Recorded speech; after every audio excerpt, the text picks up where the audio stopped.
విషయాన్ని మనం పరిశీలన చేసుకుందాం. దేవుని యొక్క వాక్యంలో నుండి యోవేలు గ్రంథంలో నుంచి కొన్ని విషయాలు మాట్లాడాలని నేను ఆశపడుతున్నాను. మనకందరికి కూడా సుపరిచితమైనటువంటి గ్రంథము యోవేలు గ్రంథం. యోవేలు గ్రంథము మనం చూసినట్లయితే యోవేలు గ్రంథము 1వ అధ్యాయము 15వ వచనం మనం చూద్దాం. యోవేలు గ్రంథము 1వ అధ్యాయము 15వ వచనం.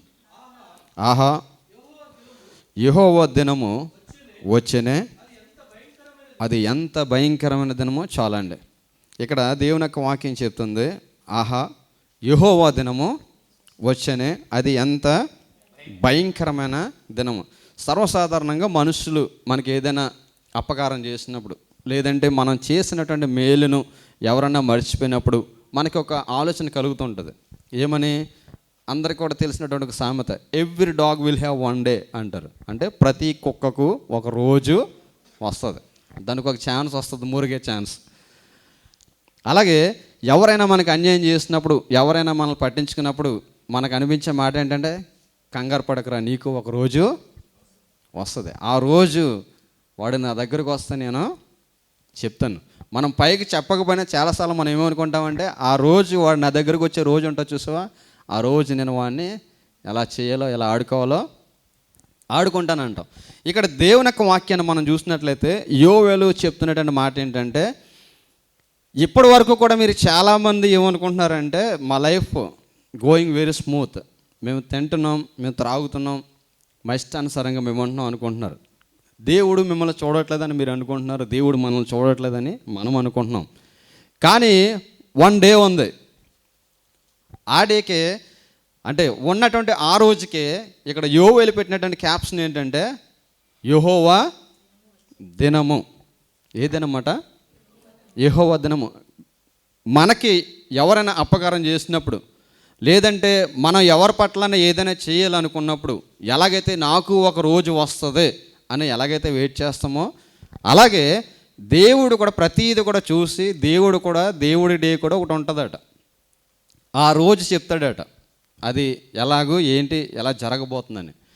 ఇప్పుడు ప్రతిసారి మనం చూసినట్లయితే బైబిల్ గ్రంథంలో మనం చూస్తుంటాం. బైబిల్ గ్రంథంలో నేను చాలాసార్లు చెప్తుంటాను, బైబిల్ గ్రంథం ఎప్పుడు కూడా ఎలా చెప్తుంటుందంటే, ఒక వ్యక్తి దేవుని మార్గం నుంచి తొలగిపోతున్నప్పుడు దేవుడు ఎవరో ఒకరిని నిలబెట్టి వారి ద్వారా హెచ్చరింప చేయడాన్ని మనము చూస్తుంటాం. వితౌట్ వార్నింగ్ దేవుడు ఏది చేయడు. వితౌట్ వార్నింగ్ దేవుడు ఏది చేయడు. దేవుడు మనల్ని వార్న్ చేస్తున్నప్పుడు, దేవుడు మనల్ని హెచ్చరింప చేస్తున్నప్పుడు మనం ఏం చేయాలంటే, మన యొక్క మార్గాలను మనము సరిదిద్దుకోవాలి, మన మార్గాలు మనము సరి చేసుకోవాలి. దేవుని ఎదుట ఎంతటి వాడైనా సరే ఒక సామాన్యుడే. ఆయన మహా ఉన్నతమైన దేవుడు. ఆయన గురించి యెషయా భక్తుడు అదే చెప్తాడు.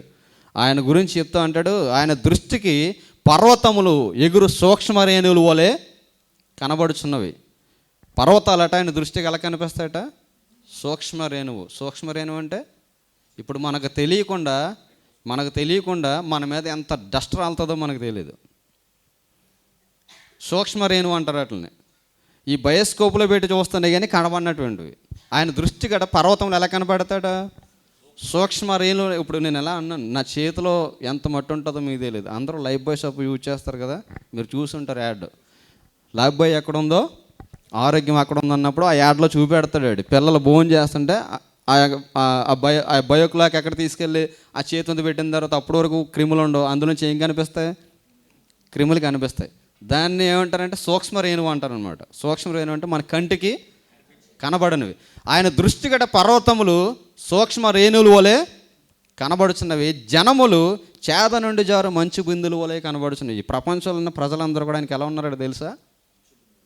చేదలో నుండి జారు మంచు బిందువులు. చేద అంటే మీరు ఎవరైనా బోట్స్ చూసే ఉంటారు.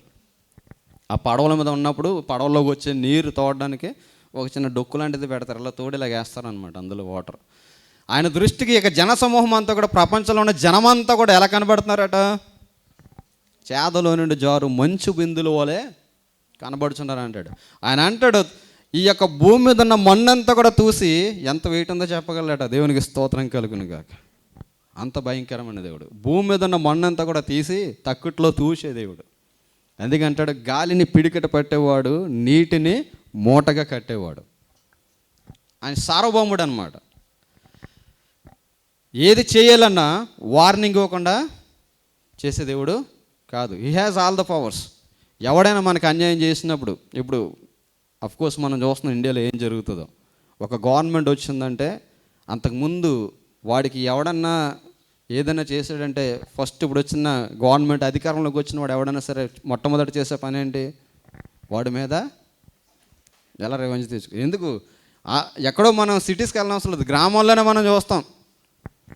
ఈ ఇక్కడ ఉన్నవాడు వేరే దానికి వేరే దాని వాడు దీనికి వేసాడంటే వెంటనే గవర్నమెంట్ మారిన వెంటనే ఎలా ఉంటుంది రెవెన్యూ అంటే ఒక రకంగా ఉంటుంది. ఇంకా వార్నింగ్ ఉండదు, ఏముండదు. నేను కాక మొన్న అనుకుంటా న్యూస్ పేపర్లో రాస్తున్నారు, పెద్ద కాంట్రవర్సీ అవుతుంది కదా అది. అంబేద్కర్ విగ్రహం మీద ఉన్నటువంటి ఆ పేరును రాత్రి తీసివేస్తారు వితౌట్ వార్నింగ్ అనమాట. నేను ఎందుకు చెప్తున్నానంటే ఎగ్జాంపుల్ నేను పాలిటిక్స్ గురించి మాట్లాడలేదు. ఏది చేసినా మనుషుడు వితౌట్ వార్నింగ్ చేస్తాడేమో కానీ గాడ్ మానవుని ఎంతగా ప్రేమిస్తాడంటే విత్ వార్నింగ్ అనమాట. ఇదిగో నీవు ఎలా నడుస్తున్నావు, నువ్వు వచ్చి ఈ మార్గాన్ని నీవు సరి చేసుకో అని వార్నింగ్ ఇవ్వకుండా దేవుడు ఏదో చేసేవాడు కాదు. అంటే దేవుడు హీ హ్యాస్ సుప్రీం పవర్. అంటే ఏదైనా చేయగలిగిన సామర్థ్యం కలిగిన వాడు, ఏదైనా చేయగలడు. అన్నీ చేయగలిగి ఉండి కూడా మానవుని ఆయన ఎంత ప్రేమించాడంటే ఒక చాయిస్ ఇద్దాం అని ఏది చేసినా ఒక వార్నింగ్ ఇస్తాడనమాట. వార్నింగ్ ఎలాగిస్తాడంటే నా దగ్గర దేవుడు రాడండి అని మీరు అనొచ్చు. దేవుడు నీ దగ్గర రాడు. ఇది ఎలా వాక్యం ద్వారా మాట్లాడుతున్నాడు, మన లైఫ్ని మనం సరి చేసుకోలేదు. నా కోసం కాదు పక్కడి కోసం అంటే ఇంక నేను ఎవడో మార్చలేడు. ఇంకా చాలామంది ఎలా ఫీల్ అవుతుంటారంటే వాక్యం చెప్పినప్పుడు ఇది నా కోసం కాదు పక్కడి కోసం అనుకుంటారు. ఆశీర్వాద కోసం చెప్తే నా కోసం అంటారు. ఏదైనా గద్దింపు చెప్పామనుకోండి పక్కడి కోసం స్కిప్ చేస్తుంటారు. ఇప్పుడు ఏదైనా మిస్టేక్ చేసినారు మాకు తెలియకపోయిన వాక్యం నుంచి మాట్లాడుతుంటే కొంతమంది ఎలా ఫీల్ అవుతారంటే మా కోసం చెప్పడానికి కొంతమంది ఫీల్ అవుతుంటారు. ఏది ఏం ఫీల్ అయినా దేవుని వాక్యము రెండంచెల గల ఖడ్గం వంటిది. వాక్యం కట్ చేయట్లేదంటే ఐదర్ మీ ప్రాబ్లం అనే ఉండాలి, నా ప్రాబ్లం అనే ఉండాలి. దేనికి స్తోత్రం కలిగిన గాక. డాక్టర్ దగ్గరికి ఆపరేషన్ చేయించుకోవడానికి వెళ్ళినప్పుడు వాడు ఆ యొక్క ప్రాబ్లంని ఐడెంటిఫై చేసి ఉన్నటువంటి ఆ యొక్క ప్రాబ్లంని కట్ చేసి తీయకపోతే ఆ తర్వాత ఏమవుతుందంటే అది నీ శరీరాన్ని అంతా కూడా ఏం చేస్తుంటుంది, డ్యామేజ్ చేస్తుంది. అందుకే చాలామంది ఫైనల్గా అంటారు ఆ డాక్టర్ దగ్గరికి వెళ్ళొద్దా, డాక్టర్ ట్రీట్మెంట్ బాగోలేదంటారు. సేమ్ లైక్ స్పిరిచువల్ లైఫ్ కూడా అంతే.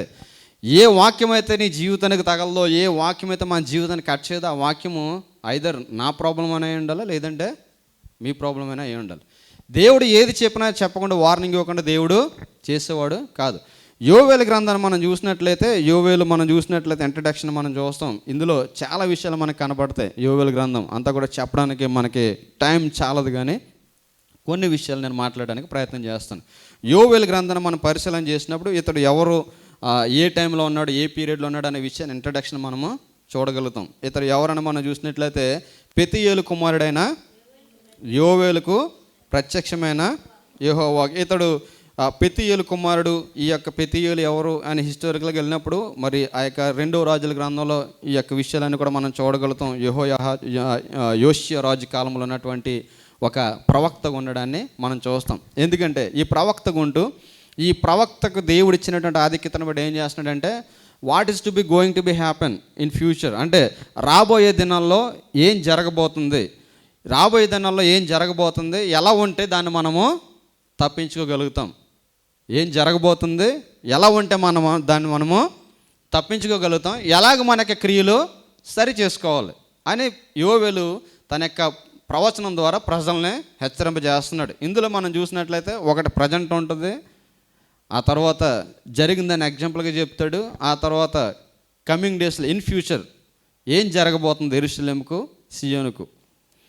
మీకు ఇంకా క్లియర్గా చెప్పాలంటే ఇందులో 2వ చాప్టర్ 2వ అధ్యాయాన్ని ఇప్పుడు జరుగుతున్నటువంటి హిస్టారికల్గా జియోగ్రాఫికల్గా జరుగుతున్నటువంటి పరిణామాలు, ఇజ్రాయెల్ దేశము, ఇరాన్, రష్యా, టర్కీ, ఇవన్నిటి విషయంలో జరుగుతున్నటువంటి ఈ యొక్క కార్యాలన్నిటి గురించి కూడా ఏ రోజో 800 సంవత్సరాల క్రితం, క్రీస్తు పూర్వం 800 సంవత్సరాల క్రితం ప్రవచించాడు. దేవునికి స్తోత్రం కలుగును గాక.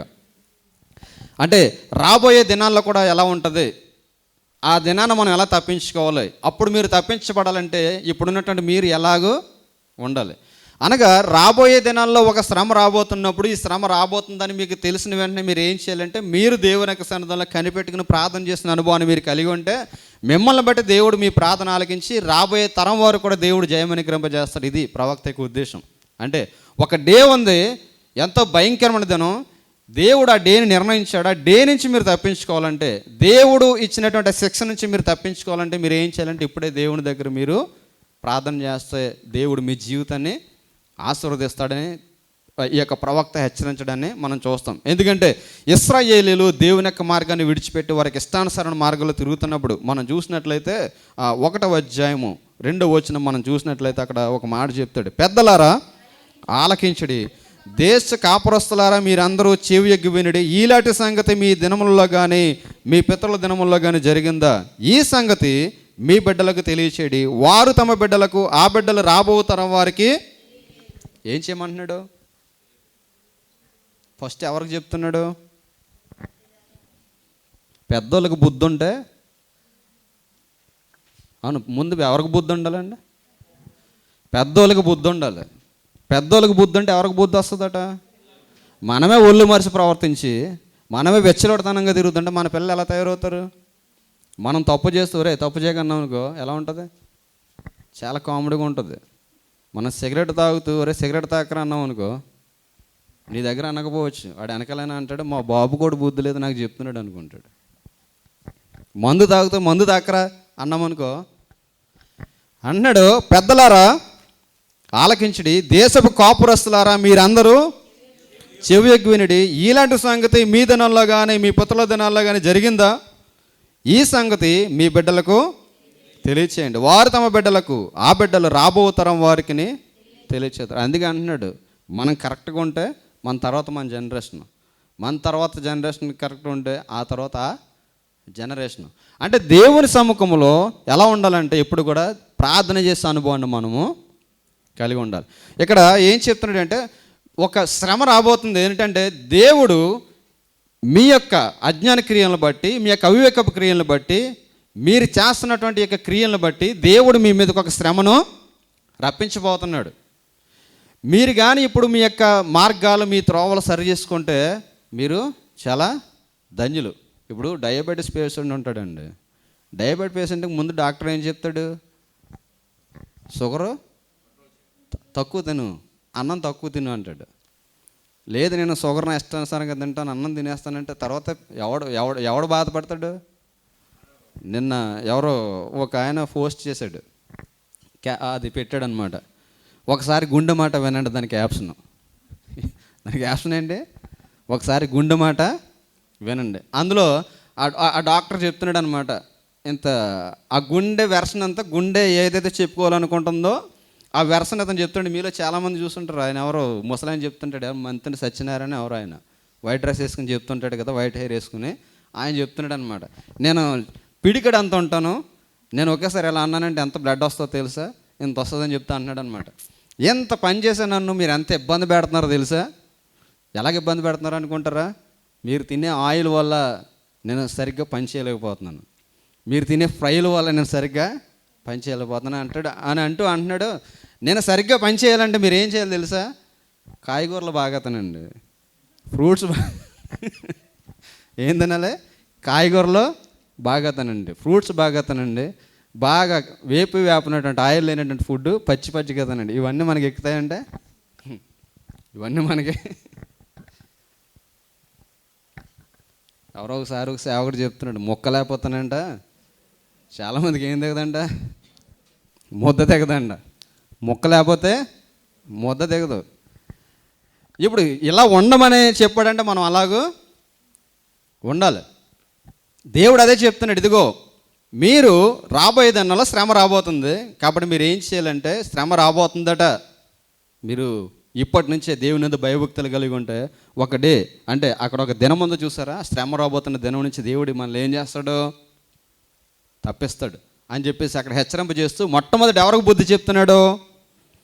పెద్దలారా ఆలకించుడి, దేశ కాపురస్తులారా మీరందరూ చెవియొగ్గి వినుడి, ఇలాంటి సంగతి మీ దినముల్లో కానీ మీ పితరుల దినముల్లో కానీ జరిగిందా?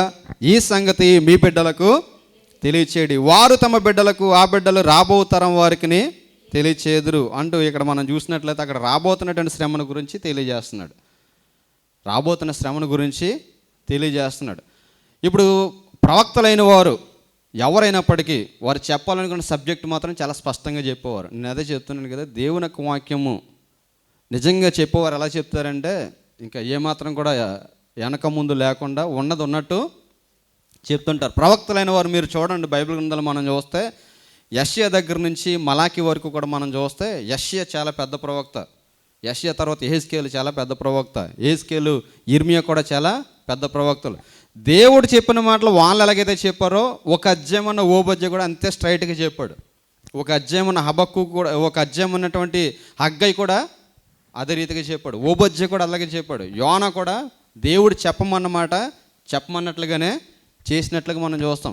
ఇక్కడ మనం చూసినట్లయితే అందుకే చెప్పాల్సింది ఏదైనా సరే ఎలా చెప్తారంటే చాలా స్ట్రైట్గా చెప్పినట్లుగా మనం చూస్తాం ప్రజలతోటి. ఇదిగో మీరందరూ కూడా మీ మార్గాలు సరి చేసుకుని, ఎందుకంటే మీ మీదకి శిక్ష రాబోతుంది, మీ మీదకి ఉగ్రత రాబోతుందని చెప్పేసి ఎలా ఉండబోతుందో ముందుగానే తెలియజేస్తున్నారు. అక్కడ చూసినట్లయితే చూడండి, ఆ 4వ వచనం మనం చూసినట్లయితే, గొంగళ పురుగు విడిచిన దానిని మిడతలు తినివేసి ఉన్నవి, మిడతలు విడిచిన దానిని పసర పొడుగులు తినివేస్తున్నవి, పసర పొడుగులు విడిచిన దానిని చీడ పొరుగులు తినివేస్తున్నవి. ఇక్కడ మనం చూసినట్లయితే ఎన్ని కనిపిస్తున్నాయి మనకి? గొంగళ పురుగులు, మిడతలు, పసర పురుగులు, చీడ పురుగులు, 4 రకాల కీటకాలు మనకు కనిపిస్తున్నాయి. 4 రకాల కీటకాలు మనకు కనిపిస్తున్నాయి. ఇప్పుడు ఈ 4 రకాల కీటకాలన్నీ కూడా శత్రు సైన్యంతో పోల్చి దీన్నంతా కూడా దేంతో పోల్చాడంటే ఒక ద్రాక్ష తోటతో పోల్చాడు. ఇశ్రాయేలు జనాంగాన్ని ఒక ద్రాక్ష తోటతో పోల్చాడు, అంటే ఒక పొలంతో పోల్చాడు అనుకుందాం. ఇశ్రాయేలు జనాంగం ఒక పొలము.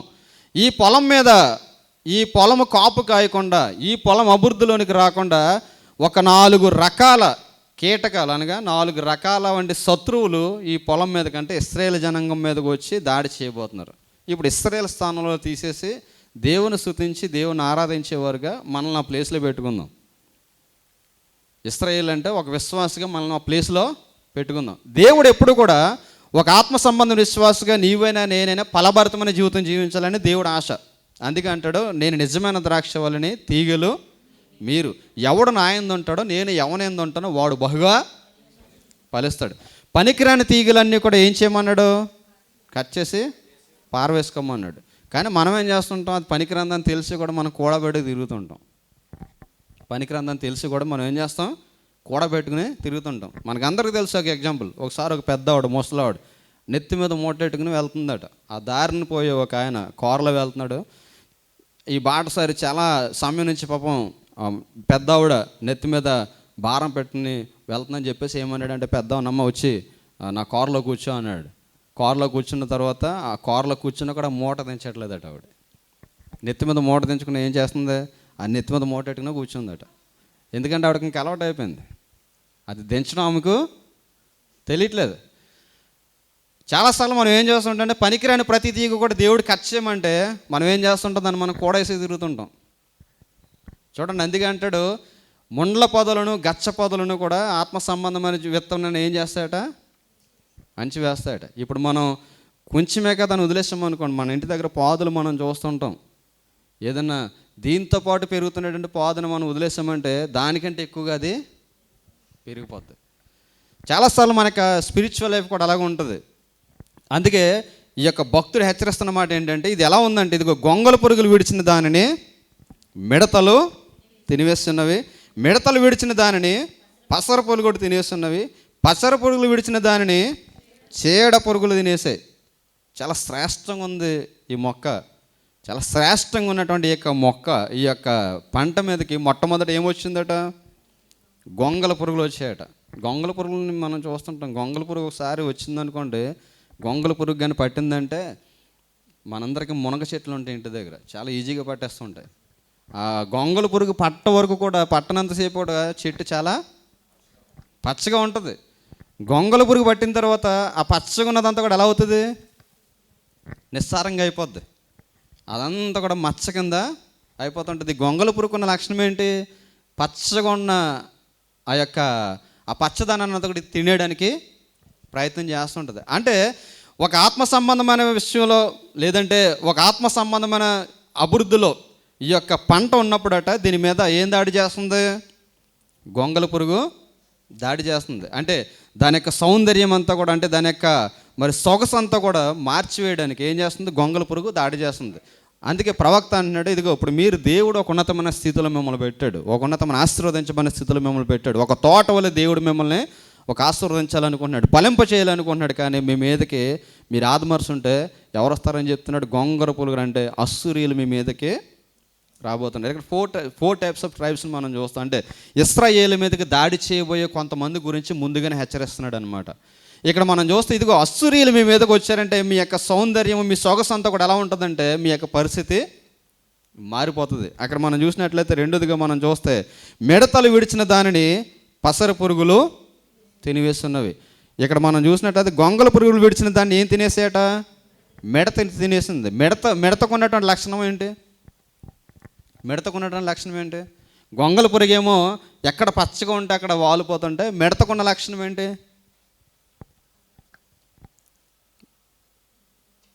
వాక్యం చదువుతారు మీరు? అందుకే వాక్యం చదువుకుంటూ వెళ్ళిపోవడం కాదు, వాక్యాన్ని మనం ఏం చేయాలి? గ్రహించాలి. ఈ మిడతకున్నటువంటి లక్షణం ఏంటంటే, ఏదైనా ఒక మొక్క ఎదుగుతున్నప్పుడు ఆ చిగురుని కట్ చేసుకుని తినేస్తుంది ఈ మిడత. ఇప్పుడు ఇక్కడ నుంచి మొక్క ఇలా ఎదుగుతున్నప్పుడు ఈ మొక్క ఏం చేస్తుంది? ఈ యొక్క మిడత ఏం చేస్తుంది? ఈ చిగుల్ని కట్ చేసుకుని తినేస్తుంది. ఎప్పుడైతే చిగురు కట్ చేస్తుందో ఇంక దాంట్లో అభివృద్ధి ఉండదు. ఎప్పుడైతే ఒక మిడత వచ్చి వాలి ఆ మొక్కను కట్ చేస్తుంది, అందుకే చూడండి వరి చేల మీద కానీ ఈ చేల మీద కానీ మిడతలు వాలకుండా ఏం చేస్తుంటారు? రాత్రింబాగల్లో చాలామంది కష్టపడుతుంటారు. సైంటిఫిక్గా చెప్తుంటారు, కొన్ని సార్లు కొన్ని ప్రాంతాల్లో మిడతలు దాడి చేసినప్పుడట ఈ మిడతలు ఒక ప్రాంతం నుంచి ఇంకొక ప్రాంతానికి ప్రయాణం చేసి పచ్చగున్న చోట వాలి మళ్ళీ లెగిస్తాడు. ఒకసారి ఆ పచ్చగున్న చోట వాలి మళ్ళీ లెగిసేసరికి అక్కడ ఇంకేం కనిపించదు పచ్చదనం. అందుకే మనం చూస్తాం దేవుడు కూడా మిడతల దండుని రప్పిస్తాను అంటాడు. మీ పంట పొలాలు తినివేయడానికి మిడతల దండుని నేను రప్పిస్తాను.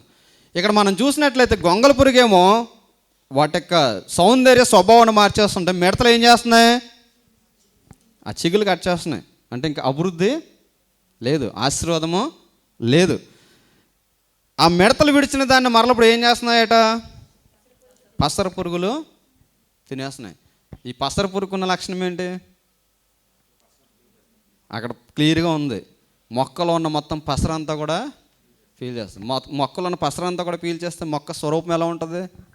అంటే ఇప్పుడు మనం ఇంత హెల్తీగా ఎందుకు ఉండగలుగుతున్నాం? అది మనలో ఏం ప్రవహిస్తుంది? బ్లడ్ లేదు. ఆడు అలాగే అయిపోతున్నాడు ఏంటంటే చాలామంది వాడికి రక్తం తక్కువ అంటారు. ఆ రక్తం తక్కువ ఉన్నవాడు ఏమవుతాడు? నడుస్తూ పడిపోతుంటాడు. వాడికి ఓపుగా ఉండదు.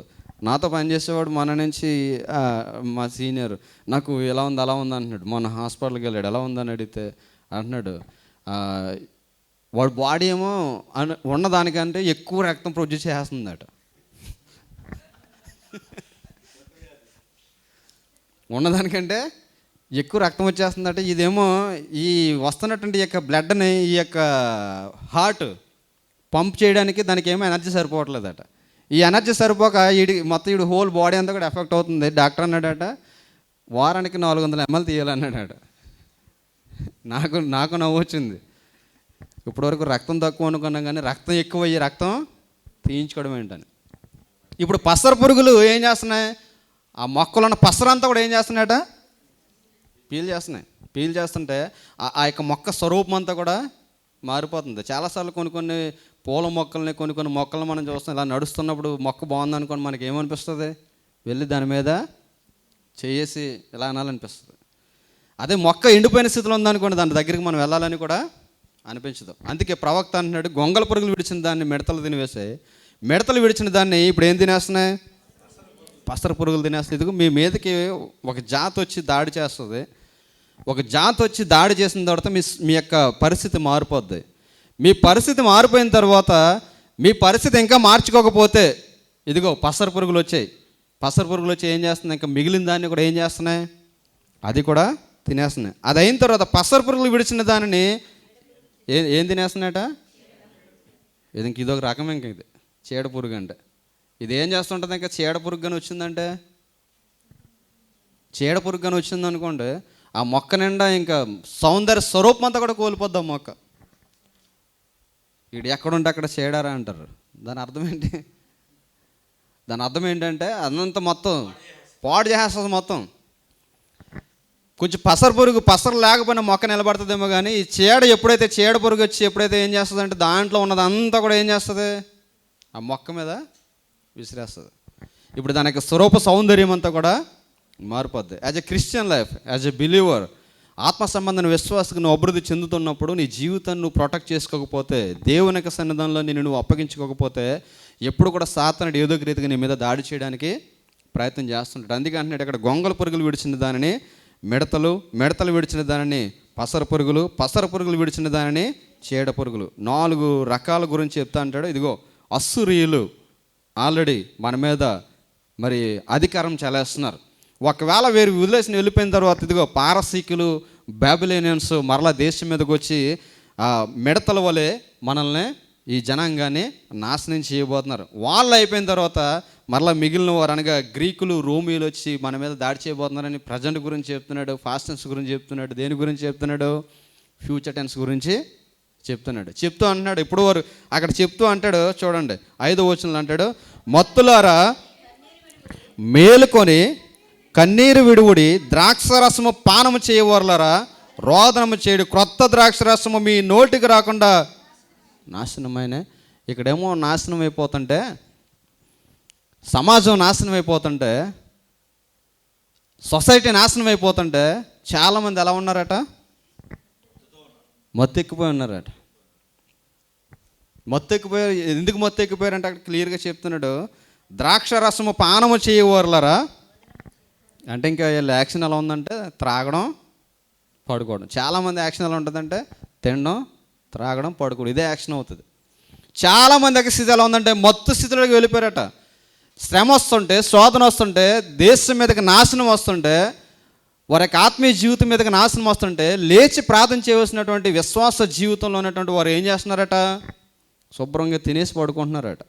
అందుకే ప్రవక్త అంటున్నాడు, మత్తులారా మేలుకొని ఏం చేయమంటున్నాడు?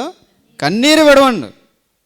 ఎందుకంటే మన మీదకి శ్రమ రాబోతుంది, మీ మీదకి శోధన రాబోతుంది. ఎంతమంది మనం కన్నీరు కార్చే అనుభవం మనం కలిగి ఉంటున్నాం? ఎంతమంది కన్నీరు కార్చే అనుభవం ఉంటున్నాం మనం?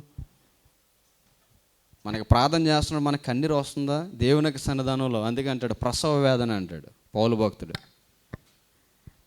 ఇదిగో గలతీయులు రాసిన పత్రికలో చెప్తుంటాడు, మిమ్మల్ని గురించి నాకు ప్రసవ వేదన కలుగుతున్నది. ప్రసవ వేదన అంటే స్మూత్గా ఉంటుందా?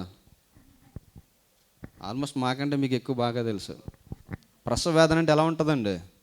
దాని గురించి ఒక సైంటిస్ట్ రాశాడు, 32 బోన్స్ ఒకేసారి విరిగితే ఎంత పెయిన్ ఉంటుందో అంత పెయిన్ ఉంటుందండి. 32 బోన్స్ ఒకేసారి విరిగితే ఉన్న పెయిన్ ఈ యొక్క ప్రసవ వేదన టైంలో ఉంటుందని చెప్తాడు.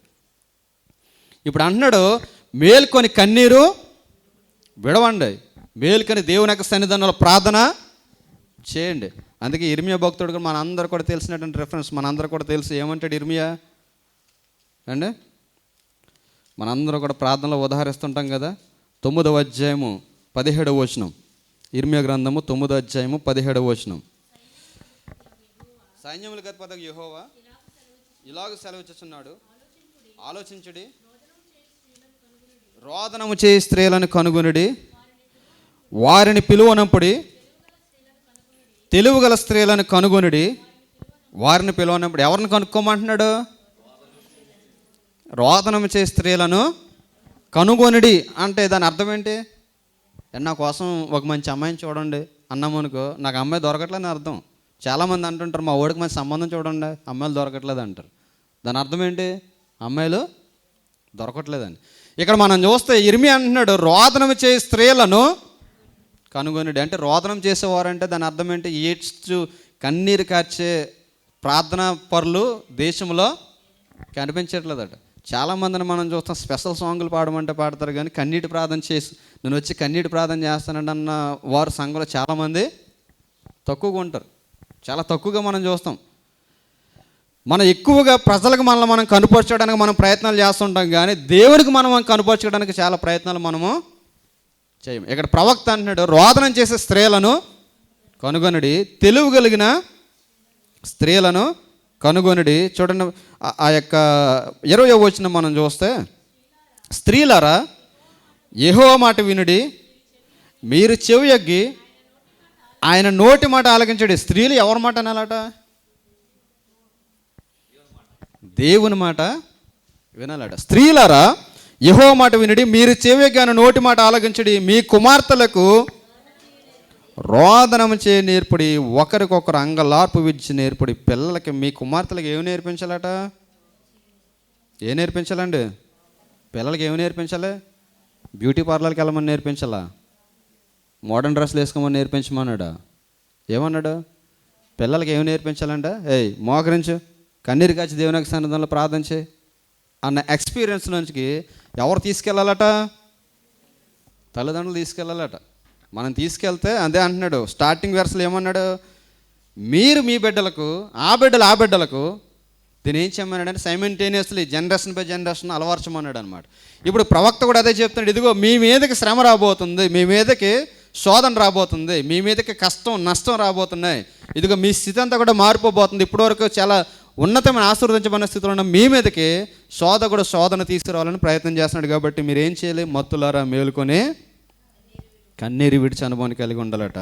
అక్కడ మనం చూస్తుంటే 7వ వచనం మనం చూస్తే, అవి నా ద్రాక్ష చెట్లను పాడు చేసి ఉన్నవి, నా అంజూరపు చెట్లను తుత్తునీలుగా కొరికి ఉన్నవి, బెరడు ఒలిచి వాటిని పారవేయగా చెట్ల కొమ్మలు తెలుపాయను. పెనిమెట్టిపోయిన యవ్వనరాలు గోనె కట్ట పట్టుకుని అంగలార్చినట్లు నీవు దేవుని సన్నిధానంలో ఎలా అంగలార్చాలట అండి? దేవుని సన్నిధానం ఎలా అంగలార్చాలట? కొంతమంది కావాలని జనాలకి షోప్ చేయాలని ఏడుస్తుంటారు చాలామంది. వాళ్ళకి ఏడుపు రాపోయినా ఏడుపు తెచ్చుకుని చేయడానికి ప్రయత్నం చేస్తుంటారు. మన దేవునికి సన్నిధానంలో ఎలా అంగలార్చమంటున్నాడంటే, పెనిమిటిపోయిన యవ్వనస్త్రాలు అంగలార్చినట్లు. పెనిమిటిపోయిన యవ్వనస్త్రాలు తన యజమానుడి కొరకు అంగలార్చినట్లట దేవునికి సన్నిధానంలో అంగలార్చాలట. ఈ రోజుల్లో కాదు, ఫ్యాషనబుల్ అయిపోయింది ఈ రోజుల్లో. ఈ రోజు చచ్చిపోతే రెండోసారి మర్చిపోతున్నాడు, అన్నీ పెళ్లి చేసుకుంటున్నారు, అది వేరే విషయం. ఓల్డ్ డేస్లో మనం చూస్తే 90 సంవత్సరాలు ముసలోడు చచ్చిపోయినా ముసలం ఎలా ఏడ్చేదంటే, ఏదో యంగ్ స్టేజ్లో చచ్చిపోయినట్టు, బాబా చచ్చిపోయావా ఎప్పుడు వస్తావని చెప్పేసి ఏడుస్తుండేవారు. మీరు చూసి ఉంటారు చాలామందిని. వాళ్ళకున్న ఎఫెక్షన్ అటువంటిది. అప్పట్లో మనం చూస్తే ఒక స్త్రీ భర్త చచ్చిపోతే చాలామందిని మనం చూస్తుంటాం, అవసరమైతే భర్తతో పాటు చంపేయడానికి సతీ సహగమనం ఏదంటారు కదా. మన విలియం కేరీ, మన భారతదేశంలో ఈ సిస్టమ్, విలియం కేరీ, గుడజార్ అప్పారావు ఆ సిస్టమ్ తీసుకురాకపోతే ఏం చేసేవారు? భర్త చనిపోతే ఆ భర్తతో పాటు భార్యని కూడా ఏం చేసేవారు? అదే మంట మీద కాల్చేసేవారు. అంత రోషంగా ఉండేవారు. ఇప్పుడేంటి? భర్తలు ఉండగా భర్తలు, భార్యలు ఉండగా భార్యలు. ఇది వేరే వెర్షన్ అనుకోండి, ఇది వేరే స్టైల్. నిన్న ఒక వీడియో చూస్తుంటే నేను జస్ట్ ఏదో చూస్తుంటే అందులో న్యూస్లో చెప్తున్నారు, TV 9లో. నేను మళ్ళీ చెప్పేది అబద్ధం అనుకుంటారు మీరు. అందులో చూస్తాను, న్యూస్లో చెప్తుంటారు, మన భారతదేశంలోనే ఆ గ్రామంలో ఆశ్చర్యం ఏంటంటే, వైఫ్ కావాలనుకుంటే ₹1,00,000 ₹2,00,000 ధర నిర్ణయిస్తారట. ఆ ధరను బట్టి వాళ్ళ వైఫ్ నచ్చితే, అది ఎక్కడో కాదు, మన ఇండియాలోనే సంస్థ అది అంటున్నారు, మన ఇండియాలోనే ఆశ్రమం అంటున్నారు. నేను ఎందుకు చెప్తానంటే, పెనిమిటిపోయిన యవ్వనస్త్రాలు గోనె పట్ట కట్టుకుని అంగలార్చినట్లు. అప్పుడు ఎలా అంగలార్చేవారట? పెనిమిటిపోతే, బాబా నా సర్వము నీవే, పోయిందిరా బాబు, పోయాడురా బాబు, గొడవ వదిలిపోయింది అనుకునేవారు కాదట. ఈరోజు చాలామంది అలా అనుకుంటారు. చాలామంది ఏమనుకుంటారు? పైకి 2 సార్లు ఏడ్చినా కానీ పోయాడురా బాబు, దరిద్రము వదిలిపోయింది, మనకున్న అడ్డు ఆటంకాలన్నీ తొలగిపోయాయి అనుకుంటాం. ఇక్కడ వాక్యం చెప్తుంది, పెనిమిటిపోయిన యవ్వనస్త్రాలు గోనె పట్ట కట్టుకొని అంగలార్చినట్లు. అంటే రోధించే విషయం ఎగ్జాంపుల్ చెప్తున్నాడు. రోధించే విషయంలో ఎగ్జాంపుల్ చెప్తా అంటున్నాడు. ఇట్టి రీతిగా మనం అంగలార్చే రీతిగా ఉండాలి. ఇట్టి రీతిగా దేవునికి సన్నిధానంలో రోధించే రీతిగా మీరు ఉండాలి అంటే అక్కడ అంటున్నాడు. చూడండి, నైవేద్యమును పానార్పణమును యెహోవా మందిరానికి రాకుండా నిలిచిపోయాను. యెహోవాకు పరిచర్య చేయ యాజకులు అంగలార్చుతున్నారు. పొలము పాడైపోయిన, భూమి అంగలార్చుతున్నది, ధాన్యము నశించను, క్రొత్త ద్రాక్షరసం లేకపోయాను, తైల వృక్షము వాడిపోయాను, భూమి మీద పైరు చెడిపోయాను. ఇంత రీతిగా దేశం నాశనం అయిపోతే, అంటే వాళ్ళ యొక్క ఆత్మీయ స్థితి దిగజారిపోతే, వారి యొక్క ఆత్మీయ స్థితి పడిపోతే, వారి యొక్క ఆత్మీయ స్థితి అంత పతనా స్థితికి వస్తానట. ప్రజలందరూ కూడా ఎలా ఉన్నారట? ఎలా ఉన్నారు? ఏమన్నాడు 5వ వచనంలో? మత్తులారా మేల్కొని కన్నీరు విడుడు. అంటే సమాజం ఏ స్థితిలోకి వెళ్ళిపోయింది, సంఘం ఏ స్థితిలోకి వెళ్ళిపోయిందంటే మత్తు స్థితిలోకి వెళ్ళిపోయిందట. ఈ మత్తు స్థితిలోకి వెళ్ళిపోయినటువంటి విధానాన్ని బట్టి ఇక్కడ ప్రవక్త అంటున్నాడు, లేచి కన్నీరు విడిచి ప్రార్థన చేయండి. 12వ వచనం మనం చూసినట్లయితే, ద్రాక్ష చెట్లు చెడిపోయాయి, అంజూరపు చెట్లు వాడిపోయాయి, దానిమ్మ చెట్లు, ఈత చెట్లు, జల్దర చెట్లు, తోట చెట్లన్నీ వాడిపోయాయి, నరులకు సంతోషం ఏమియో. నరులకు ఏమి లేదట? సంతోషం లేదు. సంతోషంగా ఉండే వీరి జీవితం అంతా కూడా సంతోషం కోల్పోయారు. ఆనందంగా ఉండాల్సినటువంటి వీరి జీవితం అంతా కూడా ఆనందాన్ని కోల్పోయారు. ఇప్పుడు చూసినట్లయితే అందరూ కూడా ఏ స్థితిలోకి వెళ్ళిపోయారు అంటే నిద్రావస్థ స్థితిలోనికి వెళ్ళిపోయారు. అంటే టోటల్గా మనం చెప్పాలంటే సమాజం అంతా కూడా ఏం చేస్తుంది? దేవుని సన్నిధిలో ప్రార్థించాల్సినటువంటి సమాజం ఏం చేస్తుందంటే నిద్రపోతుంది.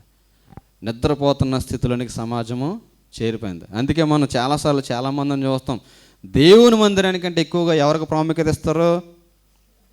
నిద్రకి ఎక్కువ ప్రాముఖ్యత ఇస్తారు. మీకు ఒకటి తెలుసో లేదో, ఎంత ఎక్కువగా నిద్రపోతే అంత దరిద్రులు అయిపోతారట. అందుకే ఎక్కువ నిద్రపోకుండా. నిద్ర మొత్తట చింపుగొడ్డల పాలు చేస్తుందని దేవుని యొక్క వాక్యం ఉంది.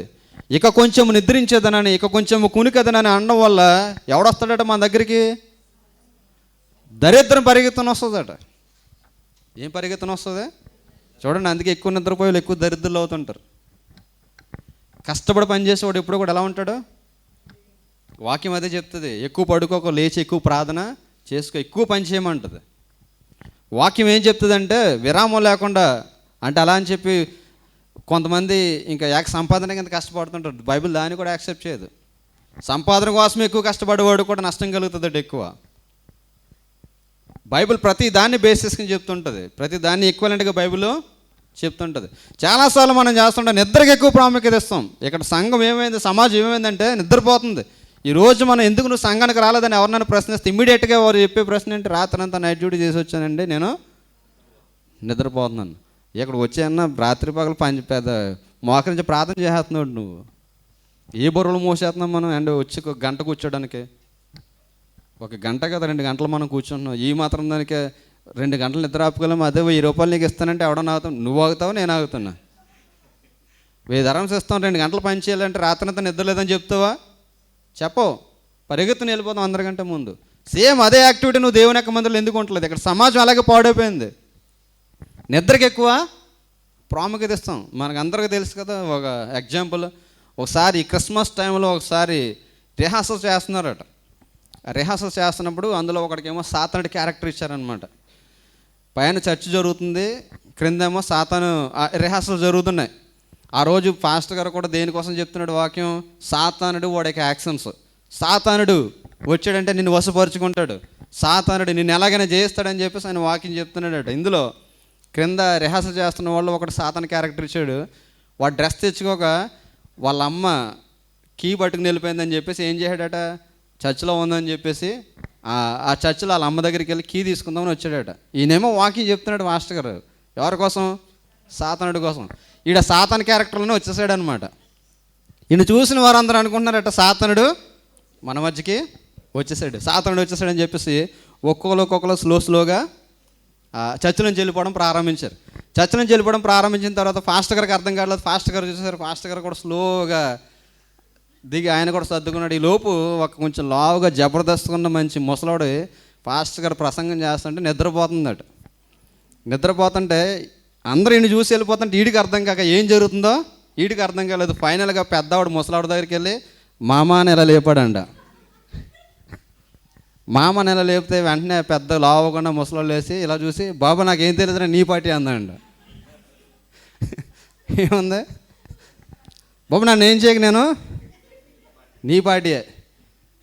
అంటే చాలామందికి ఎక్కువ నిద్ర ఎక్కడ వస్తుందంటే, ఎక్కడ వస్తుంది? చాలామందికి జోలపాట్లకి వినిపిస్తుంటుంది. ఇక్కడ సంఘం ఎలా ఉంది, సమాజం ఎలా ఉందంటే ప్రార్థన చేయాల్సినటువంటి సంఘము, ప్రార్థన చేయాల్సినటువంటి సమాజం ఎలా చెడిపోయారంటే ఏం చేస్తున్నారు? అదంతా కూడా నాశనం అయిపోయినా ఏం చేస్తున్నారట? సంతోషం లేకుండా అయిపోయినా కానీ అందరూ కూడా నిద్రావస్థలోనికి వెళ్ళారట. అక్కడ మనం చూస్తే చూడండి, 12 వచనం 13 వచనం మనం చూస్తే, యాజకులారా గోని బట్ట కట్టుకుని అంగలార్చుడి, బలిపీఠం వద్ద పరిచర్య చేయవారులారా. ఫస్ట్ ఏం చెప్తున్నాడు? యాజకులు. మొట్టమొదటికి ఎవరిని చేయమన్నాడు? నాయకులుగా ఉన్నవారు మొట్టమొదటి దేవుని యొక్క సన్నిధానంలో అంగలార్చాలట. బలిపీఠం వద్ద పరిచర్య చేయవారులారా రోదనము చేయండి. నా దేవుని పరిచారకులారా గోనె పట్ట వేసుకుని రాత్రంతా గడపమంటున్నాడు. నైవేద్యము పానార్పణము మీ దేవుని మందిరంకు రాకుండా నిలిచిపోయాను. ఉపవాస దినం ప్రతిష్ఠించుడి, వ్రత దినము ఏర్పరచుడి. ఎవరన్నా అడుగుతున్నారా అండి ఉపవాస ప్రార్థనలు పెట్టుకుందామని? ఎవరన్నా అడుగుతున్నారా అండి? ఇప్పుడు వీక్లీ 2 మెంబర్స్ ఉండి ప్రార్థన చేయాలి అని చెప్పేసి ఒక నిర్ణయం నేను చెప్పాను. నాకు జాన్ ప్రతి నెల రిమైండ్ చేస్తా, ప్రతి వారం నాకు జాన్ రిమైండ్ చేస్తున్నాడు, డాడీ ఎవ్రీ వీక్ 2 ప్రార్థన చేయమని చెప్పావు కదా డాడీ, ఈ వీక్ ఎవరు డాడీ, ఈ వీక్ ఎవరు డాడీ. నేను ఎందుకు వెయిట్ చేస్తున్నానంటే, నేను ఆల్రెడీ ఒక నిర్ణయం పెట్టిన తర్వాత ఎవరైనా దాన్ని ఇనిషియేటివ్గా తీసుకుని నేను ప్రార్థన చేస్తానన్న వాళ్ళు ఎవరైనా ఉంటారేమో అని చూసాను. మొట్టమొదట మన సుభాషిణి గారు, నెక్స్ట్ ఎస్ కుమారి గారు మేము చేస్తున్నారు. వాళ్ళిద్దరూ పాపం ప్రార్థన చేస్తారు, అయిపోయింది. ఇంకా మిగిలిన వాళ్ళు ఎవరికి అని మీకు సంబంధం లేదా? మీరు ఎవరి కోసం ప్రార్థన చేయరా? మీకోసం ఎవరు ప్రార్థన చేయకూడదా? ఒక ఇనిషియేటివ్ అనేది ఎలా వస్తుందంటే, దేవుని యొక్క మందిరంలో రోషం కలిగి ఉన్నప్పుడు నేను ప్రార్థన చేయాలి, నన్ను చూసి అనేక మంది ప్రార్థన నేర్చుకోవాలి. ఎంతసేపు మన సుఖం మనం చూసుకోవడం కాదు, ఎంతసేపు మన సేఫ్టీ మనం చూసుకోవడం కాదు, మన దేవుని కొరకు ప్రజల కొరకు అంగలార్పణ మనం కలిగి ఉండాలి. మనకు తెలుసు డేవిడ్ లివింగ్స్టన్. ఈ డేవిడ్ లివింగ్స్టన్ ఎక్కడో ఇంగ్లాండ్లో పుట్టినటువంటి సేవకుడు. ప్రొఫెషనల్ విద్య మనం చూస్తే ఒక డాక్టర్, మంచి డాక్టర్. కానీ అతనుకున్న భారం ఏంటి తెలుసా? దేవుని యొక్క సేవ చేయాలి. అది కూడా ఎలా తెలుసా? ఒక మిషనరీగా వెళ్ళాలని చెప్పేసి దేవుని సన్నిధానంలో కనిపెట్టుకుని ప్రార్థన చేస్తే ఆఫ్రికా ఖండానికి వెళ్ళమని దేవుడు చెప్పినప్పుడు ఆఫ్రికా ఖండానికి వెళ్ళి సేవ చేస్తాడు.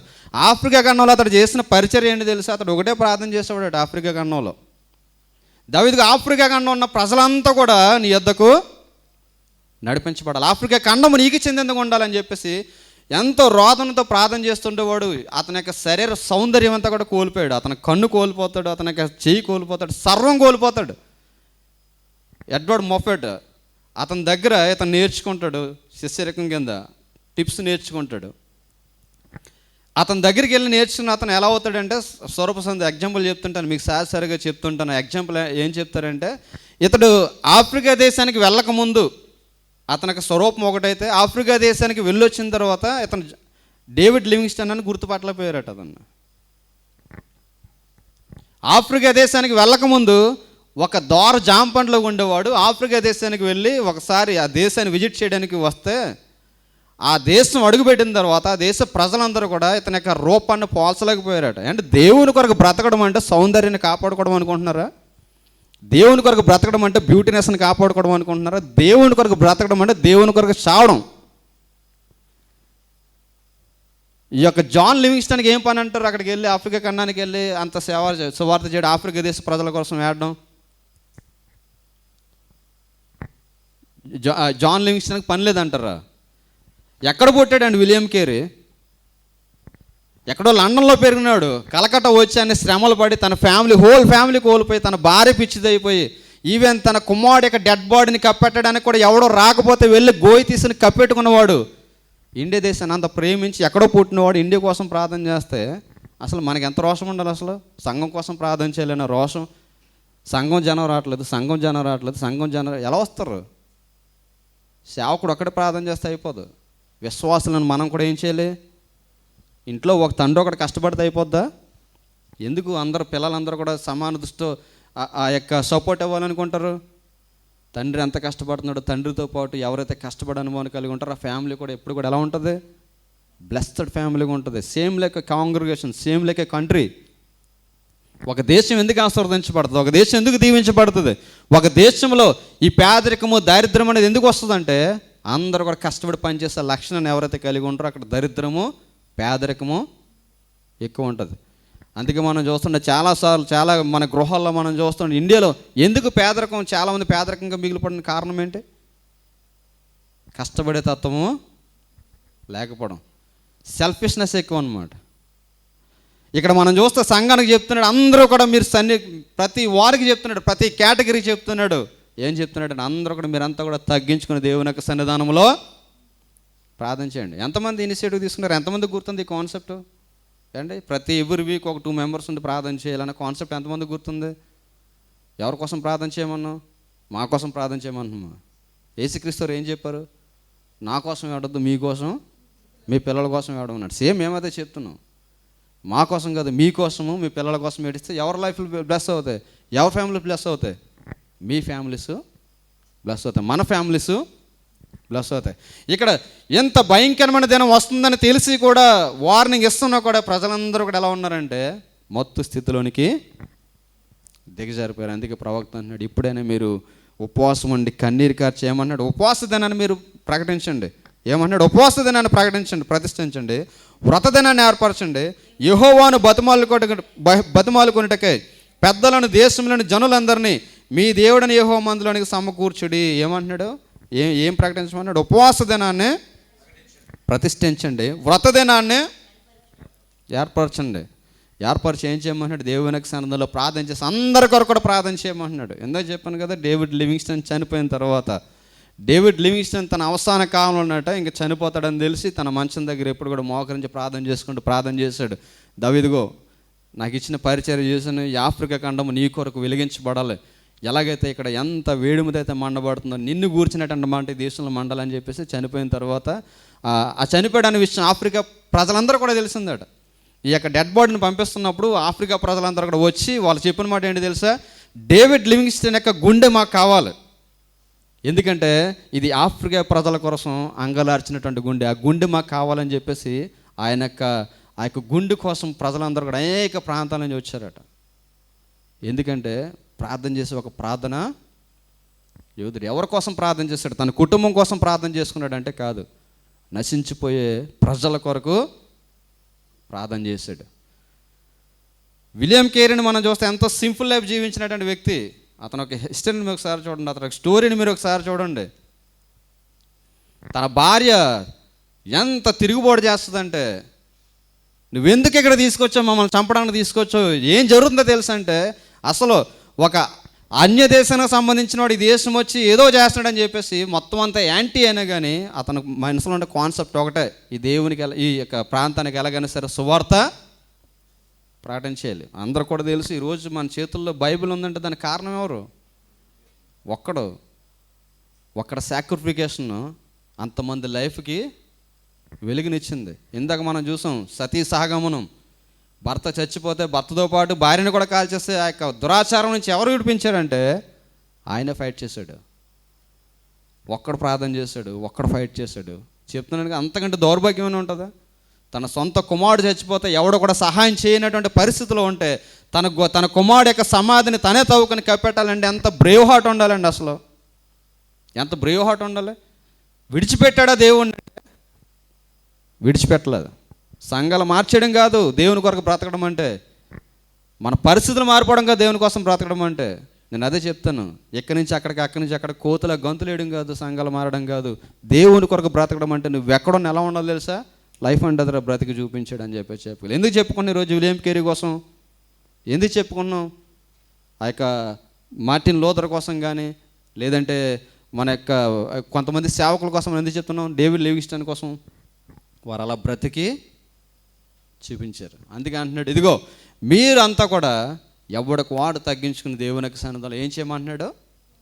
ప్రార్థన రోదనము చేయండి అని చెప్పేసి అంటున్నాడు. ఇక్కడ మనం చూసినట్లయితే ఇక్కడ ఆ 2వ అధ్యాయం మనం చూస్తే, సీయోను కొండ మీద బాకనాదం ఊదుడి, నా పరిశుద్ధ పర్వతం మీద హెచ్చరికనాదము చేయుడి, యెహోవా దినం వచ్చుచున్నది, అది సమీపమైన దేశ నివాసులందరూ వణుకుదురుగాక. చూడండి, అక్కడ మనం చూస్తాం, ఇది ఫ్యూచర్ కోసం చెప్తున్నాడు. మరలా అంటే ఇప్పుడు ఏ సిచ్యువేషన్లో అయితే ఉన్నామో ఆ సిచ్యువేషన్లో సీయోను కొండ మీద ఏం జరగబోతుంది, అనగా యెరూషలేముకి, ఇశ్రాయేల్ దేశానికి ఏం జరగబోతుంది అని చెప్పేసి ముందుగానే చెప్పాడు. అందుకే స్టార్టింగ్లో ఏమన్నాడంటే, మీ యందు దేవుని యందు భయభక్తులు మీ పిల్లలకు నేర్పించండి, మీ పిల్లలు వారి పిల్లలకి వారి పిల్లలు నేర్పించండి, లేదంటే ఫ్యూచర్ ఎలా ఉంటుందని చెప్తున్నాడు. ఫ్యూచర్ ఎలా ఉంటుందని చెప్తున్నాడు. చూడండి, అక్కడ మనం చూస్తే 2వ వచనం మనం చూస్తే,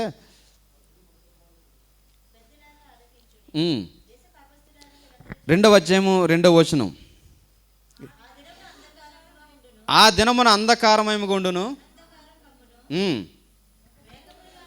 మేఘములు గాఢ అంధకారము ఆ దినమును కమ్మును, పర్వతముల మీద ఉదయకాంతి కనబడినట్లు అవి కనబడుచున్నవి. అవి బలమైన ఒక గొప్ప సమూహము, ఇంతకుముందు అవి పుట్టలేదు, ఇక మీదట తరతరములుగా పుట్టవు. వాటి ముందర అగ్ని మండుచున్నది, వాటి వెనక మంట కాలుచున్నది. ఇక్కడ మనం చూసినట్లయితే ఫ్యూచర్ గురించి చెప్తున్నాడు, అనగా రాబోయే యుద్ధం గురించి చెప్తున్నాడు. యుద్ధ విమానాల గురించి ఇక్కడ వివరిస్తున్నాడు అనమాట. This is like world war flights అనమాట. ఒక వార్ ఫ్లైట్ ఎలా ఉంటుందో కొన్ని వందల సంవత్సరాల క్రితమే తెలియజేశాడు. ఏం చెప్తున్నాడు అక్కడ? వాటి ముందర ఏం మండుతుందట? అగ్ని మండుతుందట. వాటి వెనక మంట కాల్చుతున్నది. ఫ్లైట్స్, ఈ వార్ ఫ్లైట్స్ ఎలా ఉంటాయంటే, వార్ ఫ్లైట్ స్టార్ట్ అయ్యే ముందు వాటి ముందు ఏం మండుతుంది? ఫైర్ అవుతుంది. ఆ తర్వాత అవి పైకి వెళ్ళిన తర్వాత కూడా ఏం రిలీజ్ చేస్తాయంటే ఫైర్లో నుంచి అన్నీ కూడా రిలీజ్ చేస్తాయి. చూడండి, అవి రాక మునుపు భూమి ఏదైనా తోటవలో ఉండను, అవి వచ్చిపోయిన తర్వాత తప్పించుకున్నది ఏది విడువబడక భూమి ఎడారి వలె పాడాయను. చూడండి, ఒక్కసారి యుద్ధ విమానాలను కూడా అటాక్ చేస్తే గ్రీనరీగా ఉన్న పరిస్థితులన్నీ కూడా ఏమైపోతున్నాయి? అన్నీ మసైపోతున్నాయి. ఇవన్నీ ఎప్పుడు చెప్పాడు ప్రవక్త? ఎప్పుడు చెప్పాడు ఇవన్నీ? క్రీస్తుకు పూర్వం ఇంచుమించు 800 సంవత్సరాల క్రితం చెప్పాడు ఎలా ఉంటుందని, ఈ డే వస్తుందని. అక్కడ మనం చూస్తే వాటి రూపములు గుర్రము రూపముల వంటివి, రౌతుల వలె పరిగెత్తవచ్చును, రథముల ధ్వని చేయనట్లు, కొయ్యకాలు అగ్నిలో కాల్చు ధ్వని చేయనట్లు, యుద్ధమునకు సిద్ధమైన సూర్యుల ధ్వని చేయనట్లు అవి పర్వత శిఖరం మీద గొంతులు వేస్తున్నవి. ఎక్కడ గొంతులు వేస్తున్నట? ఏరోప్లేన్స్ ఎక్కడ తిరుగుతాయి? కింద తిరుగుతాయా? ఎత్తైన స్థలాల్లో తిరుగుతాయి. ఏం చేస్తున్నట్ట? పర్వతాల మీద నుంచి వస్తున్నాయి. ఇవన్నీ దేని చెప్తున్నాడు? రాబోయే ఉగ్రతను గురించి చెప్తున్నాడు. ఈ డే నుంచి నువ్వు తప్పించుకోవాలంటే నీకున్న ఒక్క సొల్యూషన్ ఏంటంటే దేవుని సన్నిధానంలో ప్రార్థన చేయడం. దేవుని సన్నిధానంలో ప్రార్థన చేసే అనుభవాన్ని, దేవుని సన్నిధానంలో దేవుని స్తుతించే అనుభవాన్ని నువ్వు కలిగి ఉంటే నువ్వు ఎక్కడున్నా రక్షించబడతావు, ఏ పరిస్థితుల్లో ఉన్నా నీవు విడిపించబడతావు. అలా కాకుండా దేవుని సన్నిధానంలో ప్రార్థన చేసే లక్షణాన్ని నువ్వు కలిగి ఉండకుండా ఎక్కడో గల్ఫ్లో యుద్ధం అవుతుంది, నాకేం అవదు, నేను సేఫ్గా ఉన్నాను అనుకుంటే అది నీ స్టూపిడిటీ అంటారు చూస్తారా, బుద్ధిహీనత. నాకు నేనే తెలియనని అనుకుంటావు అంతే. నువ్వు మనం తప్పించబడాలంటే, మనం విడిపించబడాలంటే వాక్య ప్రకారంగా మనం చూస్తే నువ్వు ఎక్కడున్నా తప్పించబడాలి, ఎక్కడున్నా విడిపించబడాలంటే నీకున్న సొల్యూషన్ ఏంటంటే దేవునికి నువ్వు సమీపంగా ఉంటే నువ్వు ఎన్ని శ్రమలో ఎన్ని శోధనలో నువ్వు తప్పించబడతావు. నువ్వు ఒకవేళ విలాసవంతమైన దేశంలో ఉన్నతమైన స్థితిలో ఉండి రాజగృహంలో నివసించిన నీ దగ్గర ప్రార్థన లేకపోతే నువ్వు ఆ దినాన్ని నువ్వు తప్పించుకోలేవు. అందుకే ప్రవక్త ముందుగానే వారం చేస్తున్నాడు. దేవుడు వచ్చి ఆ దినం నుంచి నువ్వు తప్పించబడాలంటే, నేను తప్పించబడాలంటే ఏం చేయమంటున్నాడు? దేవునికి సన్నిధానంలో ప్రార్థన చేసే అనుభవాన్ని కలిగి ఉన్నాడు. ఎలా ప్రార్థన చేయమంటున్నాడు? మేరుకులు కన్నీరు విడమన్నాడు. ఒకవేళ కన్నీరు విడిచినా దేవుడు వినకపోతే ఏం చేయమన్నాడు? వ్రత దినం ప్రతిష్ఠించండి, ఉపవాస దినాన్ని మీరు ఏర్పరచమన్నాడు. ఉపవాస దినాన్ని ప్రకటించి మన దేవుని ఏం చేయాలంట? ఒప్పింప చేయాలి. నేను లాస్ట్ వీక్ చెప్పాను మహాత్మా గాంధీ గురించి. మహాత్మా గాంధీ ఏం చేసేవాడండి? బ్రిటిష్ వాళ్ళు దాడి చేస్తున్నప్పుడు ఏం చేసేవాడు? సత్యాగ్రహం చేసేవాడు. కూర్చుని నేనేం తిన్నాను వాడు. అది కూర్చుని నేనేం తిన్నంటే గవర్నమెంట్ వాళ్ళు ఏం చేసేవారు? ఇడే చచ్చిపోతే మరలా ఏదన్నా అవుతుందని. మనకు తెలుసు మన పీరియడ్లో జరిగింది. ఈ యొక్క తెలంగాణ స్టేట్ ఎలా డివైడ్ అయింది? తెలంగాణ స్టేట్ ఏం చేశాడు? కేసీఆర్ ఏం చేశాడు? శుభ్రంగా ఉపవాసం ఉన్నాడు. అతనికి ఏమైతే మొత్తం స్టేట్ అంతా కూడా డిజార్డర్ అవుతుంది అనుకుని ఏం చేశారు? మొత్తం స్టేట్ని హ్యాజిటేషన్. పొట్టి శ్రీరాములు ఇంచుమించు ఆయన కూడా అంతే, ఇంచుమించు 50 రోజుల పైగా ఏమీ తినకుండా ఆయన ఏం చేశాడు? మాకు స్పెషల్ స్టేట్ కావాలి, ఈ చెన్నైలో నుంచి అనగా మద్రాసులో నుంచి దీన్ని డివైడ్ చేసి మా తెలుగు వారికి ఒక ప్రత్యేకమైన రాష్ట్రం కావాలని ఆయన కూడా ఏం చేశాడు? నిరాహార దీక్ష అంటే అది మనం ఏం చేస్తుంటాం? ఒప్పింప చేస్తాం. మన పిల్లల్ని మనం చూస్తుంటాం. నువ్వు నాకు ఇది కొనకపోతే నేను అన్నం తిన్నాను అంటే మనం ఏం చేస్తాం? అరే నీ కొంటాను రా బాబు, తినరా బాబు అని ఎలా అయితే బతిమాలుతామో దేవుని యొక్క సన్నిధిలో మనం ఉపవాసం ఉంటానట. గాడ్ తప్పనిసరిగా ఏం చేస్తాడట? మన ప్రార్థన ఆలకిస్తాడు, మన దగ్గరికి వస్తాడట. తప్పనిసరిగా మన దగ్గరకు వచ్చి మనకి విన్నపాలన్నీ కూడా అంగీకరిస్తాడట. కాబట్టి ఆ దినము నుంచి అనగా దేవుడు ఏర్పాటు చేసినటువంటి ఆ దినము నుంచి మనం తప్పించబడాలంటే మనం ఏం చేయాలంటే ప్రార్థన జీవితాన్ని, ప్రార్థన అనుభవాన్ని మనం కలిగి జీవించాలి. అటువంటి అనుభవంలోనికి దేవుడు నిన్ను నన్ను మనల్ని అందరినీ నడిపించునుగాక. ఆమేన్.